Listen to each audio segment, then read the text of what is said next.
A farmhouse sits quietly just outside of Nashville. Elegant yet earthy, peaceful yet powerful. It belongs to none other than Nicole Kidman, the Oscar-winning actress whose life straddles red carpets and rolling fields. But what brings one of Hollywood's brightest stars to the stillness of Tennessee soil? Today, we step beyond the porch swing and into the private, poetic world of Nicole Kidman, where country charm, family bliss, and Hollywood elegance all live under one roof. Before she walked across the Oscar stage in a pale blue gown, before the world knew her name in lights, Nicole Kidman was just a little red-haired girl with a Hawaiian name and an Australian heart. Born in Honolulu in 1967, she was named Hokulani, Heavenly Star, a name whispered under the stars of the Pacific as the Vietnam War raged on in the distance. Her parents, Australian intellectuals, were in America on academic visas, joining protests and raising their daughters with books, ballet, and boldness. 3 years later, the Kidman family returned to Australia, settling in Sydney's leafy Longville suburb. Nicole was shy, painfully so. She stuttered. She avoided crowds. But the stage, oh, the stage, was her refuge. At 3, she started ballet. At 6, she began mimicking movie scenes in the hallway. And by her teens, she was haunting the Phillip Street Theater alongside a fellow dreamer, Naomi Watts. She didn't finish high school. Why would she? The pull of the spotlight was stronger than textbooks. And by 16, she was on screens across Australia, playing roles that hinted at the ferocity just beneath her porcelain stillness. But her breakout moment didn't arrive with a scream. It came with silence. In Dead Calm, 1989, Nicole played a woman stranded at sea, pitted against a madman. No superpowers, no glamour, just raw survival. Hollywood leaned in. The camera didn't just capture her, it surrendered to her. Soon after, Days of Thunder paired her with Tom Cruise. On-screen chemistry became off-screen destiny. They married in 1990. She was only 23. What followed was a whirlwind: red carpets, adoption, global press, but also a quiet erasure. Nicole became half of Tom and Nicole, a tabloid entity. And yet beneath the headlines, she was learning, watching, waiting. Then came the unraveling, the divorce, the headlines, the heartbreak. But here's where her story swerved. Nicole didn't vanish. She rose. Her portrayal of Satine in Moulin Rouge showed the world she could sing, dance, break hearts, and mend her own. Then the hours.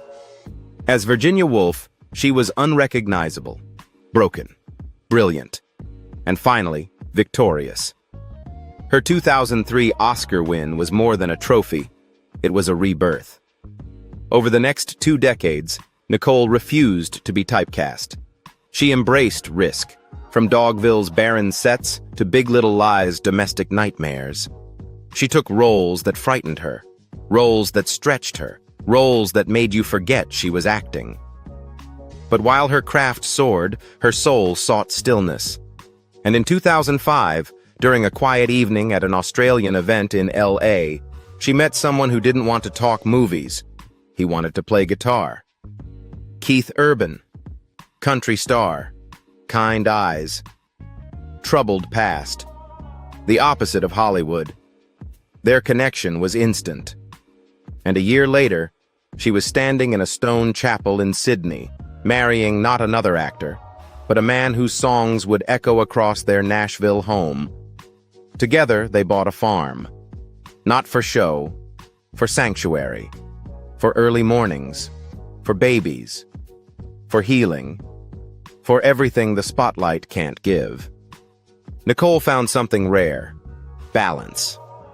Today, she lives between scripts and sunsets, between Emmy-winning performances and school drop-offs. She's not just the woman on magazine covers. She's the one pushing a grocery cart in Nashville, laughing in bare feet, tending a garden she planted herself. Her journey, from Hokulani to Hollywood to humming lullabies on a Tennessee porch, is not a straight line. It's a dance. One of reinvention, reflection, and the kind of resilience only found in women who've learned to let go of the stage and find power in silence. But if Nicole Kidman is a woman of contrasts, of spotlight and solitude, then her Nashville farmhouse is the perfect mirror. Shall we take a walk past the white fences and into her world of quiet southern charm? Farm in Nashville. The first thing you notice isn't the house, it's the air. Soft, open, slow, scented with honeysuckle and wood smoke. The kind of air that invites deep breaths, the kind that tells you you've left the world behind. And there, just beyond the gentle rise of the Tennessee hills, stands Nicole Kidman's farmhouse, white, warm, and quietly regal. This isn't Hollywood. This is home. A long gravel driveway leads the way, crunching under tires like a whisper. On either side, trees stretch upward like guardians, casting dappled shadows over the manicured lawn. The house reveals itself gradually, not in a showy, dramatic burst, but in gentle glimpses between the trees. White siding, steep gables, a wraparound porch lined with rocking chairs, each one telling stories of lazy afternoons and laughter. It's a modern farmhouse, but not in the glossy catalog way. This one breathes. It invites. It remembers. Step through the front door, and the first thing that greets you is light and space. The ceilings soar, crisscrossed with exposed timber beams, stained warm like honey. Pale wooden floors stretch across an open-concept layout where rooms flow into each other without boundaries, only soft transitions and purposeful pauses. To the left, the living room. It's centered around a stone fireplace, simple, solid, the heart of the home. Cream sofas, a hand-woven rug, framed family photos tucked among art books and flickering candles. The mood is serene, with touches of earthy luxury. This is not a place for velvet ropes or designer statements. It's where bare feet are welcome and silence is golden. The kitchen is where Nicole's personal touch truly sings. White cabinets gleam softly under pendant lights. Marble countertops glisten, interrupted only by the occasional vase of fresh herbs or bowl of lemons. At the center, an island, not just for prep, but for conversations, schoolwork, or morning coffee with Keith. The appliances are top tier, but hidden within cabinetry, letting the room feel organic rather than mechanical. Beyond the kitchen, glass doors swing open to a back patio that feels like a second living room. This one open to the sky. It's designed for barbecues and barefoot dances. There's a long wooden table for family dinners, a row of hanging lanterns for soft evening glows. And beyond it all, rolling hills that shift color with the seasons.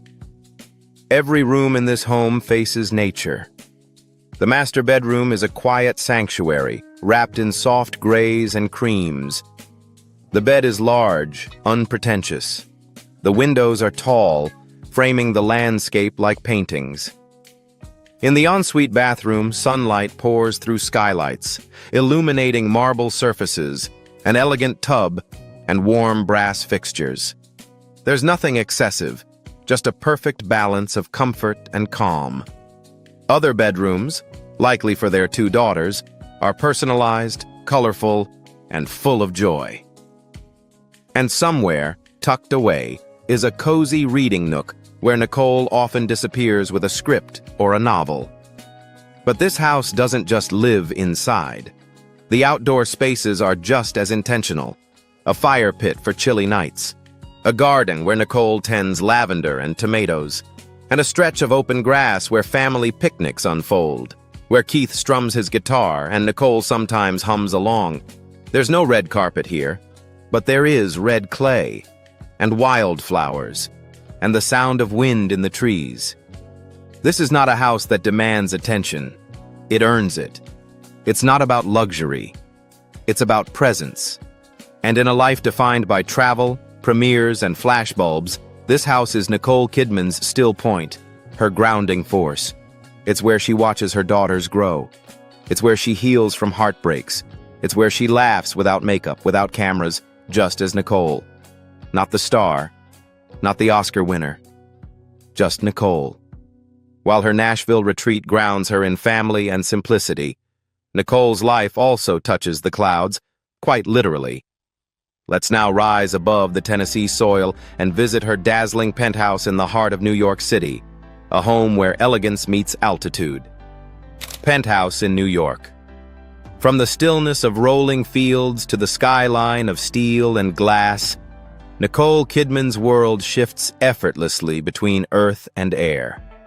High above the heartbeat of Manhattan, tucked into the clouds of one of New York City's most prestigious towers, lies a home that feels more like a sculpture than an apartment. This is the Sky Pad, a sleek $35 million penthouse tied to Nicole's bold cinematic presence in the city. It's not just high-rise luxury. It's a throne in the sky. The building itself rises like a crystal obelisk over the chaos of the city. At night, it glows. During the day, it reflects the clouds. A private elevator whooshes silently upward, and when the doors part, the city is no longer below you. It's around you. The first thing you see? Glass. From floor to ceiling, wall to wall, endless panes framing every corner of Manhattan like living portraits. The skyline stretches in every direction. Bridges, rivers, the jagged peaks of downtown, and in the far distance, a sliver of the Atlantic gleaming in the sun. But the penthouse is more than its view. Inside, it's a masterclass in modern restraint. The palette is calm. Soft whites, pale grays, brushed metals. The floors are a cool-toned hardwood, smooth beneath bare feet. The ceilings soar but never shout. Each light fixture, from sculptural pendants to recessed glows, feels chosen not to impress, but to soothe. The living area is open, flowing. A cream-colored sectional wraps around a minimalist glass coffee table. Nearby, a grand piano sits beneath a wide arc lamp, perhaps waiting for an evening melody or a quiet moment of reflection. Books, always books, fill floating shelves beside abstract paintings and quiet art pieces that speak in texture, not color. The kitchen is architectural. A sleek island stretches like a runway under industrial lighting. Marble, brushed steel, dark wood. It's the kind of kitchen where ideas simmer. Scripts, dinner parties, stories still being written. Here you can almost imagine Nicole barefoot, robe draped loosely, reviewing lines over espresso while the city wakes below. The bedrooms are sanctuaries. The master suite is set at the farthest corner, where the view is most dramatic. A king-sized bed faces the horizon. No heavy drapes, no clutter, just air, light, and space to think. The ensuite bathroom is wrapped in veined stone. Its centerpiece, a freestanding tub positioned so that whoever lies in it can bathe in both water and skyline. There are whispers of technology, smart lighting, temperature control, glass that frosts with a touch, but they disappear into the design. Nothing distracts. Everything serves the atmosphere. There may be a home theater, a gym, even a spa room, all tucked away behind invisible doors. This is a place built not for display, but for withdrawal, for recovery, for control. And for Nicole Kidman, who lives a life of extremes, red carpet glitz and rural peace, this Sky Pad offers something rare: height without exposure, luxury without excess, silence above the storm. It's a space where she transforms, from actor to producer, from mother to mogul, from dreamer to decision-maker. Here, surrounded by steel and air, Nicole writes her future. But not all of Nicole's world is still. Some parts of it move, fast, fierce and full of style. Now, let's hit the road and explore the vehicles that carry her between premieres, rehearsals, and peaceful escapes. One car at a time. She moves through life with elegance, and so do her cars. For Nicole Kidman, driving isn't about speed or flash. It's about presence. It's about grace in motion. Her garage doesn't scream wealth, it whispers refinement. And each vehicle she owns mirrors a part of her life. The mother, the icon, the woman who has nothing left to prove. Let's step inside the driver's seat. Cars. Mercedes-Benz S-Class. The S-Class is not just a car, it's a sanctuary. And for Nicole, it's a choice rooted in peace. This full-size luxury sedan is known for its silent ride, cloud-like suspension, and whisper-quiet cabin. Perfect for decompressing after a long shoot or a night on stage. She's been seen slipping into the back seat outside premieres and gala dinners. With a V8 under the hood, Burmester surround sound, and massaging seats, it's the car that allows her to disconnect or disappear. In a world that watches her constantly, the S-Class offers invisibility wrapped in luxury. Bentley Continental GT. This is where elegance meets edge. The Bentley Continental GT, all curves, chrome, and handcrafted detail, is Nicole's statement of power. On quiet weekends, she's been spotted behind the wheel, cruising along rural roads just outside Nashville, hair loose, sunglasses on, radio humming low. With a W12 engine pushing 626 horsepower, this car isn't for errands, it's for soul rides. It's for moments when she wants to feel the world roll beneath her. Without an assistant, without an entourage, just the road and the hum of something timeless.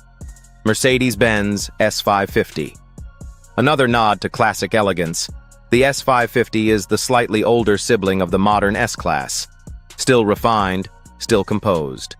Nicole often uses this for family outings, choosing comfort and space over ostentation.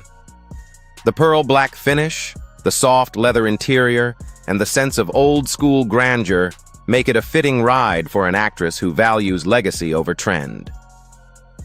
Audi A8. Minimalist, modern, and unmistakably European. The Audi A8 speaks to Nicole's love for subtle sophistication. It's not loud. It doesn't demand attention. But when it glides into a hotel driveway, heads still turn. With Quattro all-wheel drive, a spacious rear seat, and tech-forward features, the A8 is her preferred ride for cross-city commutes in New York or late-night escapes from rehearsals. It's quiet. It's composed. Just like her. Audi Q7 SUV. This one's for the family. The Audi Q7 is the car you pack up with weekend bags, muddy boots, and sleepy kids in the back seat. It's reliable, sturdy, and surprisingly sleek for an SUV. Nicole and Keith have been photographed loading their daughters into the Q7 after soccer practice, grocery runs, or church. The car's versatility makes it perfect for a woman who balances studio meetings with school pickups, often in the same day. BMW 5 Series sedan. A bit of a curveball, and perhaps the most understated vehicle in her fleet. The BMW 5 Series isn't about prestige, it's about precision, clean lines, driver-focused engineering, a bit sporty, a bit serious. This is the car Nicole uses when she wants no one to notice, when she just wants to go. To the farmer's market, to the countryside, to clear her head. It's her anonymous chariot, blending into the crowd while still holding itself with quiet confidence. Each of these vehicles is a chapter in her story. They aren't flashy sports cars, they don't roar, they glide, they cradle. They carry Nicole between worlds, from country porches to red carpets, from studio lots to starlit roads. Because when you've mastered the art of stillness, motion becomes something sacred. But these polished machines and stunning homes are built on something deeper, a career of relentless excellence and a financial empire shaped by strategy, vision, and elegance. Let's now step behind the velvet curtain and explore the quiet fortune of Nicole Kidman. $250 million. It's a number whispered in Hollywood circles, printed in Forbes lists, and flashed across headlines. But for Nicole Kidman, it's not just a net worth. It's a monument to decades of discipline, reinvention, and fierce independence. Her first big paycheck came from Days of Thunder, but back then the focus wasn't on the money, it was survival. A young actress in a new country, caught in the gravity of Tom Cruise's stardom, learning fast and learning quietly. But when the marriage ended, so did the silence. Nicole began choosing roles with surgical precision, not for visibility, for versatility, and the industry took notice. In 2002, The Hours didn't just win her an Oscar. It redefined her as a serious actress, one who could vanish into a character and pull you in with her. That performance opened doors that once felt bolted shut. Soon, she was commanding $17 million per film. By 2006, Nicole had become the second highest-paid actress in Hollywood, just behind Julia Roberts. Not just because of talent, but because of trust. Directors trusted her. Studios trusted her. Audiences? They never stopped watching. But Nicole didn't stop at acting. She launched Blossom Films, a production company with a mission: to tell bold, female-driven stories. Rabbit Hole, Big Little Lies, Expats. Each project wasn't just a paycheck, but a purpose. As producer, she moved from muse to mastermind, turning scripts into empires and dialogue into dividends. Then came the endorsements. Chanel No. 5 paid her a reported $12 million for a single commercial. She became the highest-paid actor per minute on Earth. Later, she partnered with Omega, AMC Theaters, and Etihad Airways, turning her aura into a global brand. Not loud, but legendary. Add in back-end deals, royalties, streaming contracts, and she quietly built one of the most stable fortunes in the entertainment world. And while many chase headlines, Nicole chases craft. The wealth followed. What's remarkable isn't just the amount, it's the manner. There are no scandals, no extravagant shopping sprees, no tabloid blowouts. Nicole's fortune reflects her. Elegant, earned, and entirely her own. She doesn't flaunt. She doesn't brag. She simply continues. With each role, each project, each decade, her financial power grows not through noise, but through grace. But even with hundreds of millions in the bank, Nicole Kidman's richest legacy might lie elsewhere. In the lives she's touched, the women she's lifted, and the causes she's championed around the world. Let's explore the heart behind the fortune. Philanthropy. It began with her mother. In 1984, Nicole Kidman was still a teenager, not yet famous, not yet fearless, when her mother, Janelle, was diagnosed with breast cancer. That moment changed everything. The red carpets were years away, but Nicole had already found her first role: caregiver. She studied massage therapy, not for a career, for comfort, to ease her mother's pain. And though she didn't know it then, that instinct, to help, to give, to show up quietly when it matters most, would become one of the most defining traits of her life. Because long before she became an ambassador, she became a witness to suffering. And that changes a person. In 1994, Nicole was named a Goodwill Ambassador for UNICEF. Her mission? To give a voice to children no one hears. She traveled not with fanfare, but with focus. To shelters, clinics, schools. To places where fame didn't matter, but presence did. In 2006, she expanded that mission, becoming an ambassador for UNIFEM, the United Nations Agency for Gender Equality. From the Balkans to the Pacific, Nicole walked into the stories of women facing violence, poverty, and silence, and she chose to speak for them. She didn't just post, She acted. She launched the Say No, Unite to End Violence Against Women campaign, helping to gather over 5 million signatures, which she personally delivered to the United Nations Secretary General. Not at a press conference, at a desk, with purpose. She stood beside lawmakers, activists, survivors, not as a celebrity, but as an advocate who had done the work. In 2010, she helped break ground on the Family Violence Prevention Center in San Francisco, standing beside public leaders, urging that home, the place we're meant to be safest, must not be a place of fear. Her giving isn't seasonal, it's systemic. In 2014, she designed a golden Paddington Bear statue for London's Charity Art Walk. Its proceeds went directly to NSPCC, the UK's leading child protection organization. In 2016, she personally donated $50,000 to UN Women, not as a PR stunt, but as an act of belief. Because Nicole doesn't treat philanthropy like a headline. She treats it like a calling. Her work is deeply personal, deeply rooted, and quietly persistent. She doesn't need a foundation named after her. Her legacy is written in the lives of girls who now go to school, women who now have shelters, children who now have a voice. Her face may be known across the globe, but it's the hand she extends, not the spotlight she commands, that defines her deepest worth. But beyond the activism, the awards, and the acres of land, who is Nicole Kidman today? What does her daily life look like when the cameras fade, the scripts close, and the doors to her Nashville farm swing shut? Let's step into the quiet corners of her personal life and discover the woman behind the legend. Personal life. The porch is quiet now. The sun slips behind the trees in soft gold and orange, casting long shadows over the Tennessee fields. A breeze stirs the curtains in the kitchen. Somewhere inside, the low hum of a kettle whispers.